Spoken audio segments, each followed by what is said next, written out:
मैं engineer Ram, B Tech from IIT, mentor of first rank, author of many books. आज हम लोग ऑर्गेनिक केमिस्ट्री में एक बहुत ही इम्पॉर्टेंट नेम रिएक्शन के बारे में बात करने जा रहे हैं, जिससे प्रॉब्लम लगभग हर साल पूछी जाती है। ऑर्गेनिक केमिस्ट्री में जो सबसे ज़्यादा दिक्कत आती है वो नेम रिएक्शन में आती है। नेम रिएक्शन ही समझ में नहीं आती है, नेम रिएक्शन से रिलेटेड प्रॉब्लम ज़्यादा पूछी जाती है। तो आज हम लोग सीखेंगे कि नेम रिएक्शन को याद न करना पड़े, उससे बचने का उपाय क्या है। तो बहुत इंपॉर्टेंट नेम रिएक्शन है, बड़े ध्यान से आप सुनेंगे और समझेंगे इसको। आज हम लोग बात करने जा रहे हैं हॉफमैन ब्रोमामाइड के बारे में। हॉफमैन ब्रोमामाइड के बारे में ध्यान से देखेंगे, बहुत इंपॉर्टेंट नेम रिएक्शन है, ध्यान से देखेंगे।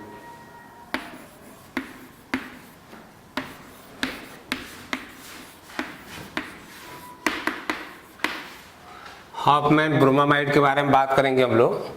तो ये एक बहुत ही इंपॉर्टेंट नेम रिएक्शन है जिसका ध्यान रखना है। हॉफमैन ब्रोमामाइड के बारे में आपको ध्यान रखना है। जब भी हॉफमैन ब्रोमामाइड रिएक्शन के बारे में बात की जाए आपसे, जब भी इसके बारे में हम लोग बात करेंगे, सोचना कैसे, सोचने के तरीके क्या, उसको ध्यान से देखेंगे आप। जो नेम रिएक्शन होती है ज़्यादा इंपॉर्टेंट होती है, ज़्यादातर प्रॉब्लम इसी से पूछी जाती है, तो इनके बारे में खूब अच्छी तरह से आपको मालूम होना चाहिए। अब जैसे हम लोग बात करें हॉफमैन ब्रोमामाइड की, तो इसके बारे में आपको ध्यान रखना है। इसके लिए कंडीशन है, इसके लिए लेते हैं लोग एसिडेमाइड। ध्यान से देखेंगे आप, फर्स्ट कंडीशन है एसिडेमाइड होना चाहिए। ये वाली रिएक्शन होती है एसिडेमाइड के साथ। तो आपको सबसे पहले ध्यान रखना है कि हॉफमैन ब्रोमामाइड की जब भी बात की जाएगी एसिडेमाइड होना चाहिए, इस बात का ध्यान रखें। एसिडेमाइड में भी हम लोग इस टाइप का कंपाउंड लेते हैं, ध्यान रखेंगे, RCONH2 होगा। CO के बगल में NH2 होना चाहिए, इस बात का ध्यान रखेंगे। इस टाइप का एसिडेमाइड लेंगे, इस बात का ध्यान रखेंगे। तो एसिडेमाइड के बारे में आपको ध्यान रखना है। हॉफमैन ब्रोमामाइड रिएक्शन के बारे में जब आपसे बात की जाएगी, इसके बारे में आपको ध्यान रखना है एसिडेमाइड होना चाहिए, इस बात का ध्यान रखेंगे। और ये वाली जो रिएक्शन, इसके लिए रिएजेंट के रूप में, इसके लिए रिएजेंट के रूप में लिया जाता है Br2 प्लस एल्कली। रिएजेंट होता है Br2 प्लस एल्कली। एल्कली का मतलब NaOH KOH, इस तरह की चीज़ें, NaOH KOH इस तरह की चीज़ें, इस बात का ध्यान रखेंगे। तो बहुत ही इंपॉर्टेंट नेमिंग रिएक्शन है, ध्यान रखेंगे आप। नेम रिएक्शन के बारे में खूब अच्छी तरह से हमें पता होना चाहिए। तो कंडीशन किताबों में नहीं दी रहती, इसलिए पता नहीं चल पाता है कि हमारी जो रिएक्शन है कौन सी है। तो जो कंडीशन में बताता हूँ ये सबसे इंपॉर्टेंट है, इसी से पकड़ में आती है कि हमारी प्रॉब्लम कौन सी है, किससे रिलेटेड है, इस बात का ध्यान रखें। तो कंडीशन आपको अच्छी तरह से मालूम होना चाहिए। जैसे आपने ये सीखा कि हॉफमैन ब्रोमामाइड के लिए एसिडेमाइड होना चाहिए। एसिडेमाइड हम लोग इस टाइप का लेंगे, CONH2 होता है तो उसको एसिडेमाइड बोल देते हैं। ऐसा एसिडेमाइड होगा जहाँ पर CONH2 होगा, इस बात का ध्यान रखेंगे। As a reagent Br2 plus alkali लेते हैं। एल्कली का मतलब NaOH KOH, इस टाइप की चीज। एक चीज का ध्यान रखेंगे, ये वाली रिएक्शन सिर्फ ब्रोमीन के साथ होती है, इस बात से आपको अलर्ट रहना है। ये वाली रिएक्शन सिर्फ ब्रोमीन के साथ होती है, इस बात का ध्यान रखें, क्योंकि इसका नाम ही रख दिया गया ब्रोमामाइड रिएक्शन। इसके नाम में ये ब्रोमामाइड रिएक्शन, इसका मतलब ये वाले सिर्फ ब्रोमीन के साथ होगी, कोई और हेलोजन के साथ नहीं होती, यानी फ्लोरीन, क्लोरीन, आयोडीन इनके साथ नहीं होती। सिर्फ हॉफमैन ब्रोमामाइड रिएक्शन ब्रोमीन के साथ होती है, इस बात से आप अलर्ट रहेंगे। अगर ब्रोमीन होगा तो हॉफमैन ब्रोमामाइड के बारे में सोचेंगे, अगर ब्रोमीन नहीं है तो हॉफमैन ब्रोमामाइड के बारे में नहीं सोचेंगे, इस बात का ध्यान रखें, क्योंकि इसका नाम ही रख दिया गया है ब्रोमामाइड रिएक्शन, ध्यान रखेंगे। इसलिए ये वाली सिर्फ ब्रोमीन के साथ होती है, इस बात का ध्यान रखेंगे। तो अब कंडीशन आपको पता चल गई कि इसके लिए हमें एसिडेमाइड लेना होगा और रिएजेंट के रूप में Br2 प्लस एल्कली लेना होगा, इस बात का ध्यान रखेंगे। जहाँ भी हमें ऐसी कंडीशन दिखे, ऐसी सिचुएशन दिख जाए, तुरंत मन में बात आएगी कि हमें बात करना है हॉफमैन ब्रोमामाइड के बारे में, इस तरह से आपको ध्यान रखना है। अब ये वाली रिएक्शन होती कैसे है, इससे क्या बनेगा, कैसे बनेगा, सोचने के तरीके क्या, अब इसको सीखेंगे, ध्यान से देखेंगे। अभी मैंने आपको ये बताया कि इसके लिए रिक्वायरमेंट किन किन चीज़ों की होती है, कंडीशन क्या होती है, इसके बारे में आपको मालूम चल गया। अब मैं आपसे बात करने जा रहा हूँ कि ये वाली रिएक्शन होती कैसे है, इससे एज ए प्रोडक्ट बनता क्या है। अब उसके लिए ध्यान से देखेंगे, मैं सिखाना क्या चाह रहा हूँ, ध्यान देंगे आप। आपको ध्यान रखना है, अगर आपको दे दिया जाए एसिडेमाइड RCONH2। अगर आपको दे दिया जाए एसिडेमाइड दे दिया जाए, RCONH2 दे दिया जाए और इसके सामने रिएजेंट के रूप में Br2 प्लस एल्कली दे दिया जाए, Pr2 प्लस NaOH KOH इस तरह से दे दिया जाए, अगर आपको ध्यान से देखेंगे एसिडेमाइड के सामने Br2 प्लस एल्कली अगर दे दिया जाए, एसिडेमाइड के सामने Br2 प्लस एल्कली दे दिया जाए, तो जब एक्सपेरिमेंट किया गया तो ये देखा गया कि 1 मोल Br2 और 4 मोल एल्कली इसमें खर्च होता है। एक्सपेरिमेंटल ऑब्जर्वेशन ये कि जब एक्सपेरिमेंट किया गया तो देखा गया कि जो रिएजेंट ले रहे हैं हम लोग, इससे 1 मोल Br2 और 4 मोल एल्कली के खर्च होता है। एसिडेमाइड को जब हम लोग रिएक्ट कराते हैं Br2 और एल्कली के साथ, तो देखा गया कि एज ए प्रोडक्ट इससे बनता है कुछ इस तरह से, RNH2 plus Na2CO3 plus 2NaBr plus 2H2।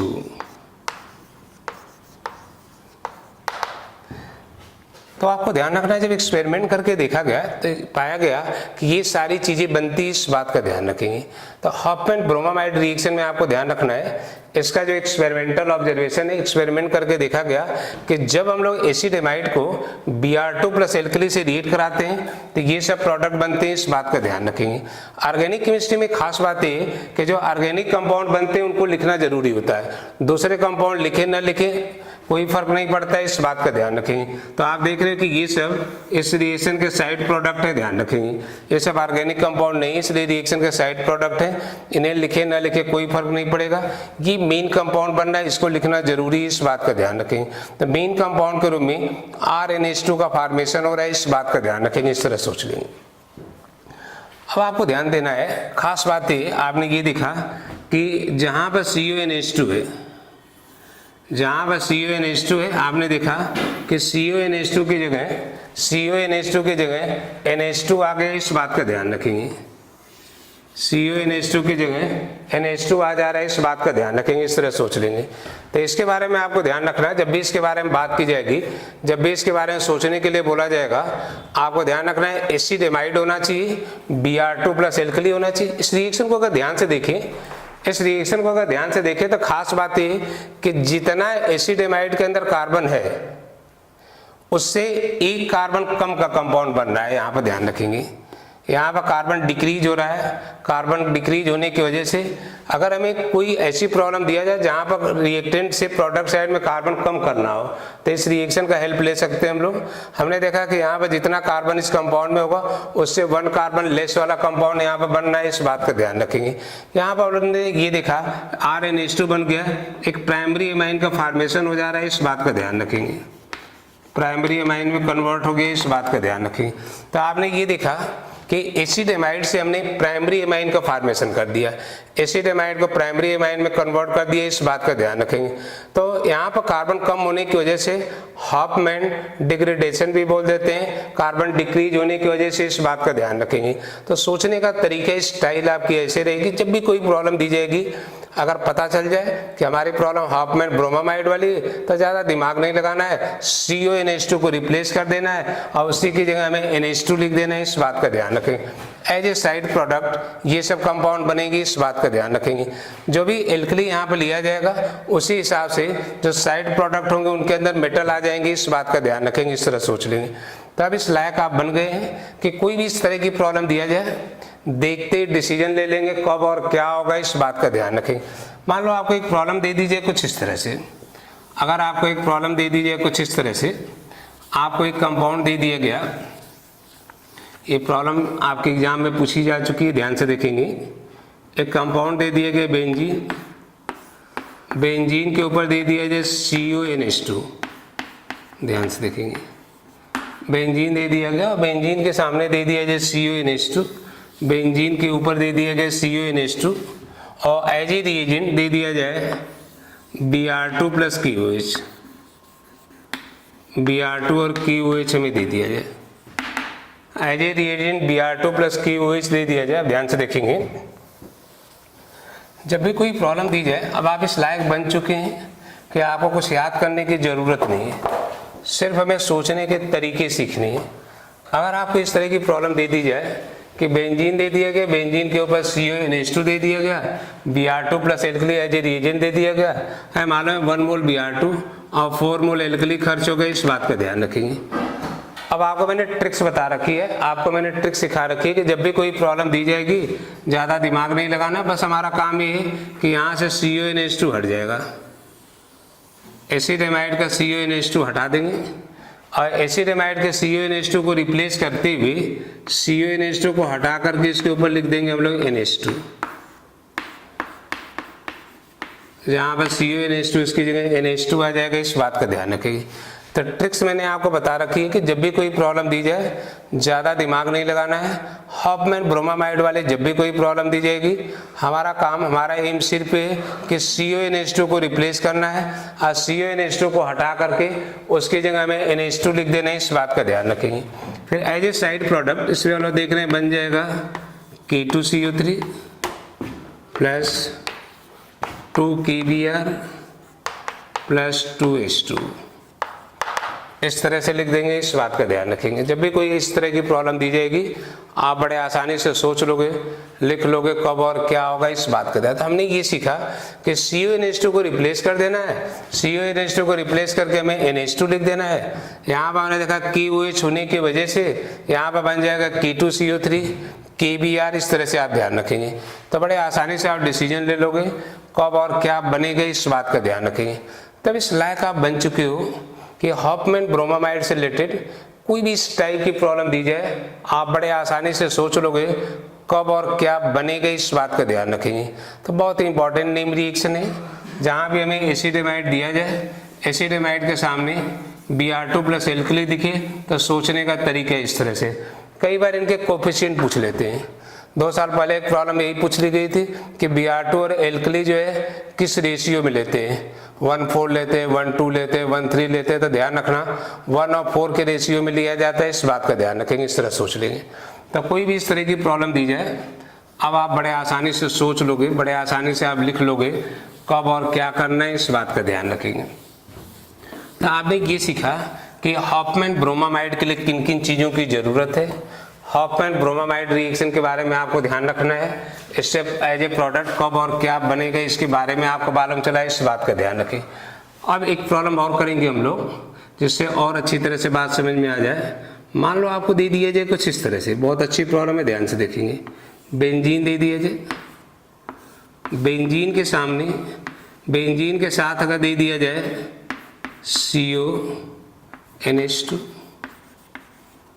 Benzene के साथ यहाँ पर हमने लिख दिया COCH3, बहुत अच्छी प्रॉब्लम है, ध्यान से देखेंगे। यहाँ पर आपको दे दिया जाए OCOCH3, इधर लिख दिया जाए कुछ इस तरह से, बेंजीन के साथ दे दिया जाए कंपाउंड जो दिया गया उसमें इस तरह की चीज़ें अगर दी गई हो और यहाँ पर दे दिया जाए CONH2। एक ऑर्गेनिक कंपाउंड दे दिया हमने इस तरह से, एक ऑर्गेनिक कंपाउंड दे दिया जाए आपको इस तरह से। ये वाला जो कंपाउंड दिया गया इसके बारे में अगर सोचने के लिए बोला जाए, इस कंपाउंड के बारे में बात किया जाए, इस कंपाउंड के बारे में अगर सोचने के लिए बोला जाए, ध्यान से देखेंगे। अब इसके सामने अगर मैं रिएजेंट लिख दूं कुछ इस तरह से, ध्यान से देखेंगे, बहुत अच्छी प्रॉब्लम है, Br2 plus NaOH, Br2 plus NaOH। अब यहाँ पर Br2 और NaOH का कोफिशिएंट नहीं दिया गया, इसका मतलब एक्सेस में जितना ज़रूरत पड़े उतना ले सकते हैं। कई बार एक्सेस लिख देते हैं, कई बार कोफिशिएंट नहीं देते हैं, तो जितना रिक्वायरमेंट होती है उतना ले सकते हैं, इस बात का ध्यान रखेंगे। हमें एक प्रॉब्लम दे दी गई इस तरह से, हमें सोचना है कि इससे बनेगा क्या। अब हमें जैसे Br2 प्लस एल्कली दिखा तुरंत मन में बात आएगी कि हमें हॉफमैन ब्रोमामाइड के बारे में सोचना है।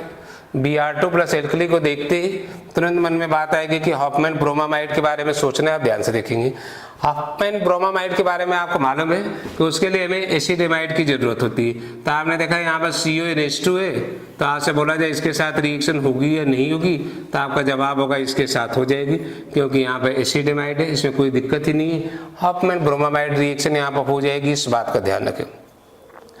फिर इसके बाद हमने देखा कि यहाँ भी CONH2 है, यहाँ भी CONH2 है, यहाँ भी हॉफमैन ब्रोमामाइड रिएक्शन हो जाएगी। तो हमने ये देखा कि CONH2 है, एसिडेमाइड है, यहाँ भी रिएक्शन हो जाएगी, यहाँ भी हो जाएगी। अब इसके अलावा जो चीजें लगी हुई उनके बारे में सोचना है कि और कहीं भी रिएक्शन होगी या नहीं होगी, ये हमें डिसीजन लेना है। अब ध्यान से देखेंगे, अब आपने ये देखा कि यहाँ पर हमने देखा कि CH3CO है। जैसे हमने CH3CO देखा, आपको मालूम है इसके साथ मन में बात आएगी कि हॉफमैन ब्रोमामाइड रिएक्शन नहीं होगी, और ये जवाब बिल्कुल सही होगा कि हॉफमैन ब्रोमामाइड रिएक्शन नहीं होगी। मगर इससे पहले हमने एक और इम्पॉर्टेंट नेम रिएक्शन के बारे में बात की थी आपसे। पिछली वीडियो में मैंने आपको सिखाया था हेलोफॉर्म के बारे में, हेलोफॉर्म रिएक्शन के बारे में मैंने सिखाया था आपको। वो भी एक बहुत इंपॉर्टेंट नेम रिएक्शन है, ध्यान रखेंगे। जिस कंपाउंड में CO के बगल में CH3 होता है, एल्डिहाइड कीटोन होना चाहिए और CO के बगल में CH3 होता है, तो वहां पर हो जाता है हेलोफॉर्म रिएक्शन। और हेलोफॉर्म रिएक्शन में भी ये वाला रिएजेंट होता है, ध्यान रखेंगे। ये एक ऐसा रिएजेंट है जो हेलोफॉर्म रिएक्शन में भी है। हेलोफॉर्म रिएक्शन का रिएजेंट है X2 प्लस एल्कली, वहां भी Br2 प्लस एल्कली आता है। तो ये जो रिएजेंट है दो इंपॉर्टेंट नेम रिएक्शन में है, हेलोफॉर्म रिएक्शन में भी होता है, हॉफमैन ब्रोमामाइड में भी होता है, इस बात का ध्यान रखेंगे। दो इंपॉर्टेंट नेम रिएक्शन का रिएजेंट है। तो ये वाला जो रिएजेंट दिया जाए तो इससे हमें अलर्ट रहना होगा कि कहीं दोनों की कंडीशन तो नहीं है। जैसे आपने ये देखा कि यहाँ पर CO के बगल में CH3 है, अब यहाँ पर हॉफमैन रिएक्शन होने के बजाय हेलोफॉर्म रिएक्शन हो जाएगी, इस बात का ध्यान रखेंगे, क्योंकि इस रिएजेंट के प्रेजेंस से हेलोफॉर्म भी होती है। अब आपने ये देखा कि उसी तरह से यहाँ भी हेलोफॉर्म रिएक्शन हो जाएगी। अब बात आती है इसके बारे में कि इसके साथ होगी या नहीं होगी। हेलोफॉर्म रिएक्शन एल्डिहाइड कीटोन और एल्कोहल के साथ होती है। ये आपको मालूम चल रहा है एस्टर है। एस्टर होने की वजह से CH3CO होने के बावजूद भी इसके साथ नहीं होगी। तो बहुत इंपॉर्टेंट प्रॉब्लम है, बहुत अच्छी प्रॉब्लम है, ध्यान रखेंगे। प्रॉब्लम को इन्होंने मुश्किल बनाने के लिए इस तरह से दे दिया गया। दो इंपॉर्टेंट नेम रिएक्शन हो रही है, इस बात का ध्यान रखेंगे। तो यहाँ पर रिएक्शन इसलिए नहीं हो रही है कि एस्टर है, यहाँ पर हो जा रही है हेलोफॉर्म की कंडीशन है, यहाँ भी हेलोफॉर्म कंडीशन है, इन जगह पर हॉफमैन ब्रोमामाइड है, इस तरह से ध्यान रखेंगे। तो सबसे पहला डिसीजन लेंगे हम लोग कि कहाँ पर कौन सी रिएक्शन हो रही है, इस बात का ध्यान रखेंगे। तो आपने ये सीखा कि बहुत ही इंपॉर्टेंट कंसेप्ट है, आपने ये सीखा कि Br2 और एल्कली की प्रेजेंस में दो इंपॉर्टेंट नेम रिएक्शन होती है, हेलोफॉर्म भी हो जाती है, हॉफमैन ब्रोमामाइड भी होती है, इस बात का ध्यान रखेंगे। अब मैं बात करूंगा कि ये वाले जो रिएक्शन इसमें एज ए प्रोडक्ट बनेगा क्या, ये वाले जो रिएक्शन इसे प्रोडक्ट के रूप में बनता क्या, आप उसको सीखेंगे। आप इसका जब प्रोडक्ट लिखने के लिए बोला जाएगा तो आपको बस इतना ध्यान रखना है कि यहाँ पर हॉफमैन ब्रोमामाइड हो रही है, हॉफमैन ब्रोमामाइड होने की वजह से यहाँ से CONH2 हट जाएगा। ये CONH2 हटा करके मैंने ट्रिक्स आपको बता रखी है कि जहाँ पर CONH2 होता है उसको हटा देते हैं और CONH2 हट करके उसकी जगह आ जाता है NH2। CONH2 रिप्लेस होकर के NH2 आ जाएगा। हेलोफॉर्म रिएक्शन में मैंने आपको ये सिखा रखा है कि इसको यहाँ से हटा देंगे, यहाँ से इसको हटा देंगे और इसको हटा करके हम लोग लिखेंगे इस तरह से C डबल बॉन्ड O। यहाँ पर हमें सॉल्ट का फॉर्मेशन करना है। अब हमने ये देखा यहाँ NaOH है, जो भी मेटल होगा वही इसके साथ आ जाता है, तो C double bond O Na आ जाएगा इस तरह से। प्लस हमने ये देखा Br2 है तो साथ में बना देगा CHBr3, इससे बन जाएगा CHBr3, साथ में ब्रोमोफॉर्म का फॉर्मेशन हो जाएगा, इस बात का ध्यान रखेंगे। तो इस तरह से आपको ध्यान रखना है। यहाँ पर तो हॉफमैन ब्रोमामाइड हो जाएगी, यहाँ पर हेलोफॉर्म रिएक्शन हो जाएगी, इस बात का ध्यान रखें। उसी तरह से आपको ध्यान रखना है यहाँ भी रिएक्शन हो रही है और यहाँ भी आपको ध्यान रखना है CONH2 रिप्लेस होकर के NH2 आ जाएगा, यहाँ भी हो जाएगी हॉफमैन ब्रोमामाइड रिएक्शन, इस बात का ध्यान रखेंगे। इसी तरह से आपको ध्यान रखना है, इसको हटा देंगे, यहाँ पर हेलोफॉर्म रिएक्शन हो जाएगी, यहाँ लिख देंगे हम लोग C double bond OONA। Bromine होने की वजह से साइड प्रोडक्ट के रूप में मिल जाएगा CHBr3। इस बात का ध्यान रखिए। तो इस तरह से आपको ध्यान रखना है। तो मेन जो चीज बनेगी इस तरह से बनेगी, इनके साथ साइड प्रोडक्ट भी बनेगी, इसके साथ साइड प्रोडक्ट भी बनेगा। जैसे हमने देखा है NaOH है तो Na2CO3, 2NaBr और 2H2O बन जाएगा। यहाँ भी साइड प्रोडक्ट बन जाएगा, उसी हिसाब से इस बात का ध्यान रखेंगे। तो मेन कंपाउंड इस तरह से बनेगा। साइड प्रोडक्ट लिखने का तरीका मैंने बता रखा, उस तरह से आप लिख लेंगे, इस बात का ध्यान रखें। तो आपने ये सीखा कि ये वाला जो प्रॉब्लम दी गई थी इसमें दो इंपॉर्टेंट नेम रिएक्शन हो रही है। ज़्यादातर लोग गलत इसलिए कर देते हैं कि एक बात याद होती है, दूसरी बात याद उनको नहीं रहती है, इसलिए जल्दीबाजी में मिस्टेक कर देते हैं। इसीलिए मैंने दोनों रिएक्शन को साथ साथ मैंने सिखाया, जिससे कि आप इस तरह की प्रॉब्लम दी जाए तो दोनों बातों को एक साथ दिमाग में रखते हुए सोच पाए, इस तरह से ध्यान रखना है। कुछ लोग एक रिएक्शन करा देते, एक नहीं कराते हैं, जिसकी वजह से जवाब गलत हो जाता है। तो आपको अलर्ट रहना होगा कि Br2 प्लस एल्कली जो है बहुत ही इंपॉर्टेंट रिएजेंट है। दो इंपॉर्टेंट नेम रिएक्शन इसकी प्रेजेंस में हो रही है, इस बात का ध्यान रखिए।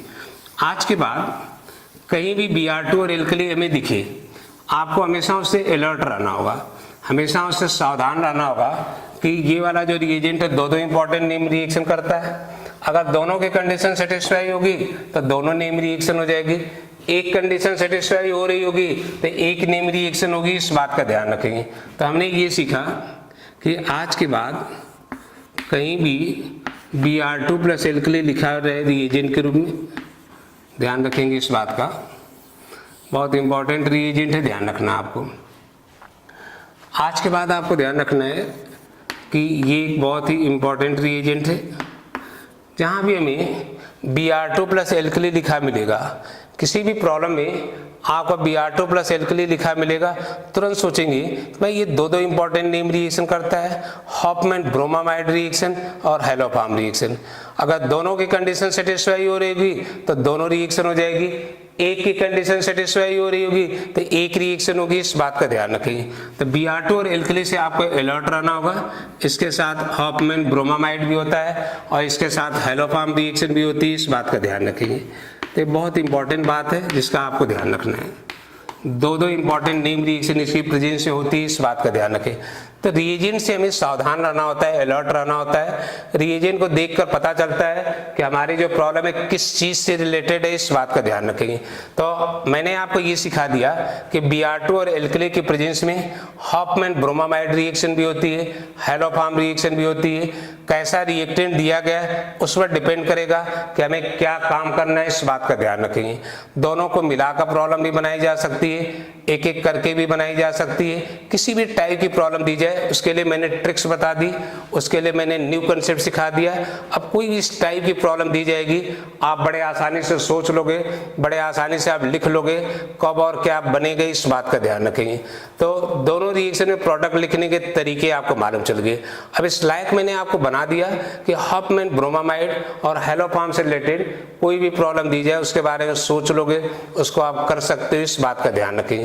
तो इसके आगे बात करेंगे हम लोग नेक्स्ट वीडियो में, नेक्स्ट क्लास में, जिसमें आपको सिखाऊंगा। इसमें हम लोग बात करें नेमिंग रिएक्शन के बारे में। नेम रिएक्शन में क्या होता है, कैसे होता है, सोचने के तरीके क्या है। तो अगली क्लास में हम लोग बात करेंगे कि किसी भी टाइप की नेम रिएक्शन दिया जाए उसकी मैकेनिज्म कैसे बनेगी, उसका प्रोडक्ट कैसे लिखते हैं, सोचना के तरीके क्या है, आपको कुछ याद ना करना पड़े, उससे बचने के उपाय क्या है, ये सब बातें करेंगे हम लोग नेक्स्ट क्लास में, नेक्स्ट वीडियो में।